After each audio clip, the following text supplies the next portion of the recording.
जाधव बंधू दुहेरी हत्याकांडातील फरार आरोपीतास ठाणे येथून ठोकल्या बेड्या. गुंडाविरोधी पथकाची कारवाई. दिनांक 19/3/2025 रोजी बोधलेनगर मागे असलेल्या आंबेडकर वाडी येथील सार्वजनिक शौचालयासमोर टोळक्याने उमेश भगवान जाधव व प्रशांत भगवान जाधव या दोघे भावांचा कोयत्याने वार करत निर्गुणपणे खून केला म्हणून उपनगर पोलीस स्टेशन येथे गुन्हा रजिस्टर नंबर 113/2025 भारतीय न्यायसंहिता कलम 103, 351, 352, 189, 190, 191 प्रमाणे दिनांक 20/3/2025 रोजी गुन्हा दाखल होता.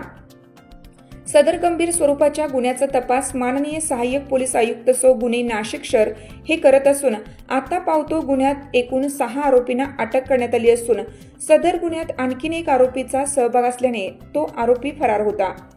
सदर गंभीर स्वरूपाच्या गुन्ह्यात आणखीन एक आरोपीचा सहभाग निष्पन्न झाल्याने माननीय श्री संदीप कर्णिक पोलीस आयुक्त नाशिक शहर, माननीय श्री प्रशांत बच्छाव पोलीस उपायुक्त गुन्हे, माननीय संदीप मेटके सहाय्यक पोलीस आयुक्त गुन्हे यांनी गुंडाविरोधी पथक यांना फरार आरोपींचा शोध घेऊन तात्काळ अटक करण्याबाबत आदेशित केलं होतं.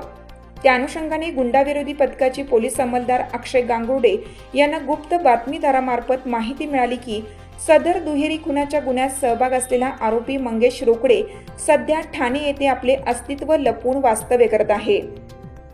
सदरची माहिती गुंडाविरोधी पथकाचे प्रभारी अधिकारी सहाय्यक पोलीस निरीक्षक ज्ञानेश्वर मोहिते यांना देऊन त्यांच्यासह पोलीस अंमलदार विजय सूर्यवंशी, प्रदीप ठाकरे, अक्षय गांगुर्डे, राजेश राठोड, कल्पेश जाधव, प्रवीण चव्हाण असे पथक तात्काळ ठाणे येथे दिनांक 29/4/2025 रोजी रवाना झाले.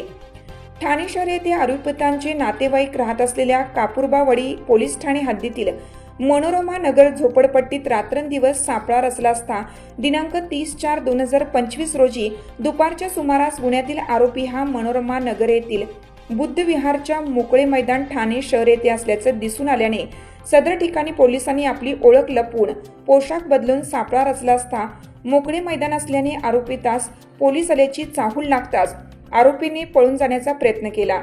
त्यावेळी पोलीस पथकाने पाठलाग करून शितापीने आरोपी मंगेश चंद्रकांत रोकडे वय 32 वर्ष राहणार सिद्धार्थ हॉटेल आंबेडकर वाडी नाशिक यास ताब्यात घेऊन पुढील कारवाई कामी नाशिक येथे आणून माननीय सहाय्यक पोलीस आयुक्त गुन्हे शाखा नाशिक शहर यांच्या ताब्यात देण्यात आलं.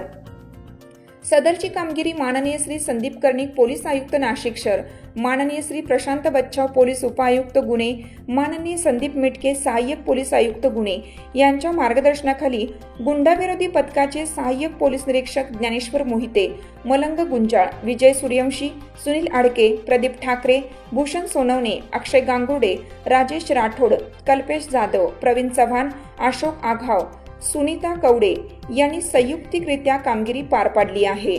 लोकमान्य न्यूजसाठी संचालक लक्ष्मीकांत शिंदे, नाशिक.